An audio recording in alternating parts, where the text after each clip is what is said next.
ప్రతిష్ట పెంచాయి. ఇలాంటి అనేక కార్యక్రమాలు ఇప్పుడు ఆయన చేసిన పనుల వల్ల ప్రపంచంలో మన గౌరవం పెరిగింది, భారతదేశ ప్రతిష్ట పెరిగింది, ఒక నమ్మకం వచ్చింది.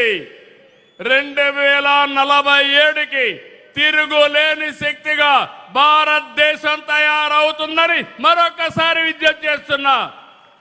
అవును అంటే గట్టిగా చప్పట్లు కొట్టి అభినందించండి ప్రధానమంత్రి గారిని. రెండు దిక్కళ్ళ ఎన్డీఏ ప్రభుత్వాలు ఉన్నాయి. కానీ ఈరోజు మనం గుర్తుపెట్టుకోవాల్సింది 5 సంవత్సరాల సమయాన్ని మనం అవకాశాల్ని పోగొట్టుకున్నాం. మళ్ళీ విధ్వంసం నుంచి ప్రారంభించాం. ఒక్కొక్క అడుగే ముందుకేస్తున్నాం. నేను మీ అందరికీ ఎన్నికల ముందు ఒకటే రాష్ట్ర ప్రజలందరికీ చెప్పాను. ఈరోజు కూడా ఈ సమావేశం మళ్ళీ ప్రజాసేవకు పునరంకితం కావడానికి ఈ సమావేశం మనం ఇక్కడ పెట్టుకున్నాం. ఏం చేశామో చెప్పాలి, ఏమి చేయలేకపోయామో కూడా చెప్పడానికి నేను సిద్ధంగా ఉన్నాను.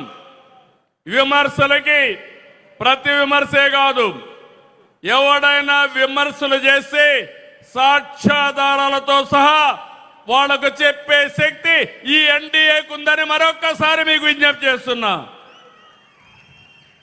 ఆరో సంక్షేమం, అభివృద్ధి, సుపరిపాలన, ఈ 3 విషయాలు సమర్థవంతంగా చేస్తామని చెప్పాం.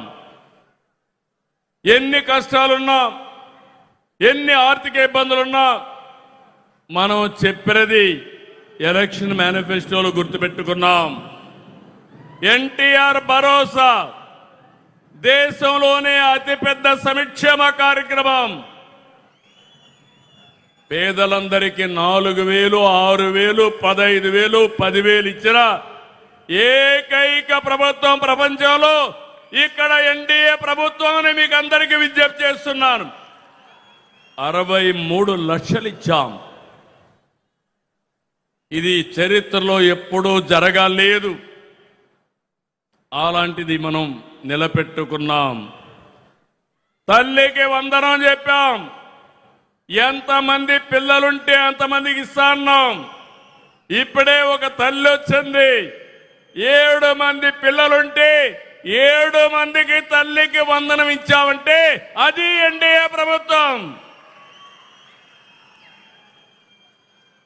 స్త్రీ శక్తి సక్సెస్ చేశాం. ఉచిత ప్రయాణ సౌకర్యాన్ని ఏర్పాటు చేశాం. ఇప్పటికే 71 కోట్ల మంది ప్రయాణాలు చేశారు. దీపం 2 తీసుకొచ్చాం. ఇరాన్లో యుద్ధ కారణంగా గ్యాస్ పెరిగినా పర్వాలేదు, ఎంతైనా భరిస్తామని నిర్ణయం చేసిన ప్రభుత్వం ఎన్డీఏ ప్రభుత్వం. మత్స్యకార సేవలో, ఆటో డ్రైవర్ సేవలో, నేతన్నలకు ఉచిత విద్యుత్తు చెప్పినట్లన్నీ చేశాం. ఇప్పుడే ఒక రైతు చెప్పాడు, కేంద్రం రాష్ట్రం 20,000 ఇస్తాన్నాం. ఈరోజు అన్నదాత సుఖీభవ కింద 20,000 ఇచ్చాం. కేంద్ర ప్రధానమంత్రి